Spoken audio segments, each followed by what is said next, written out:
तो नेक्स्ट जो मेथड होता है वो होता है सैलरी। ठीक है, सैलरी भी डेंटिस्ट को मिलती है जिसकी वजह से वो कैसा जैसे पाते सैलरी इसके थ्रू। ठीक है, लेकिन उससे पहले थोड़ा सा टॉपिक हम डिस्कस कर लेते हैं ब्लू क्रॉस और ब्लू शील्ड। मेरे को हमारा पिछला जो पेमेंट मेथड था पेमेंट प्लान वाला उसी में आप। तो ब्लू क्रॉस ब्लू शील्ड क्या है? ये एक फेडरेशन है और 38 कंपनीज, फेडरेशन फॉर 38 इंडिपेंडेंट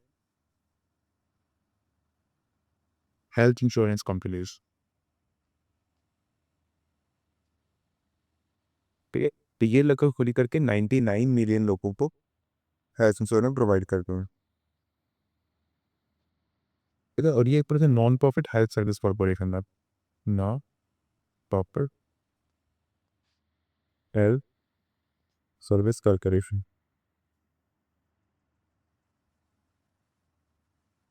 ठीक है, तो ब्लू क्रॉस जो है वो सबसे पहले फाउंड हुई थी 1929 में। ब्लू शील्ड 1939 में। ब्लू क्रॉस एसोसिएशन बनी थी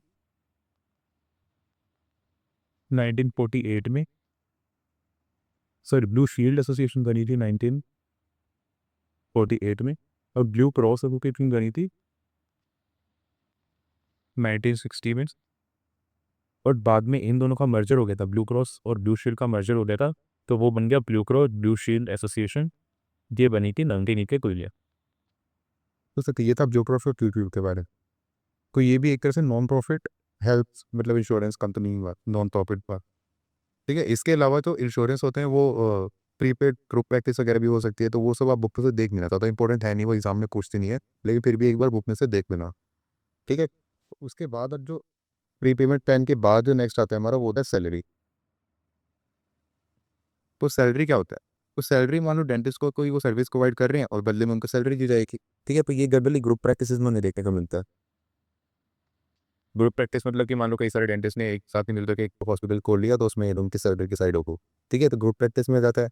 आर्म फोर्सेज में हो जाता है, आर्म फोर्सेज में भी डेंटिस्ट पर अर्निंग मिलती है, और पब्लिक एजेंसी पे। अब इसकी एडवांटेजेस क्या हैं? एक तो डेंटिस्ट को कोई बिजनेस मैनेजमेंट स्ट्रेस नहीं है। No business management stress.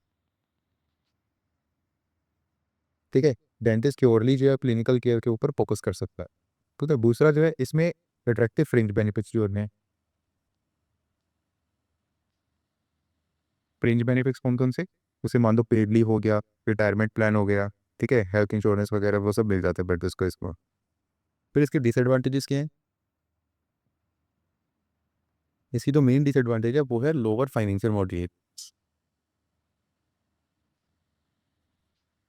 क्योंकि इसका क्या मतलब है कि इसमें आप कितनी मर्जी मेहनत करो, ठीक है, बहुत एक्स्ट्रा मेहनत कर रहे हो तो भी आपको कोई ज़्यादा एक्स्ट्रा बेनिफिट्स नहीं मिलेंगे, कोई ज़्यादा एक्स्ट्रा आपको पैसे नहीं मिल रहे। ठीक है, जो आपकी सैलरी है वही डिसाइडेड तो है, सैलरी वही आपको मिलेगी चाहे आप कितनी मर्जी मेहनत कर ले।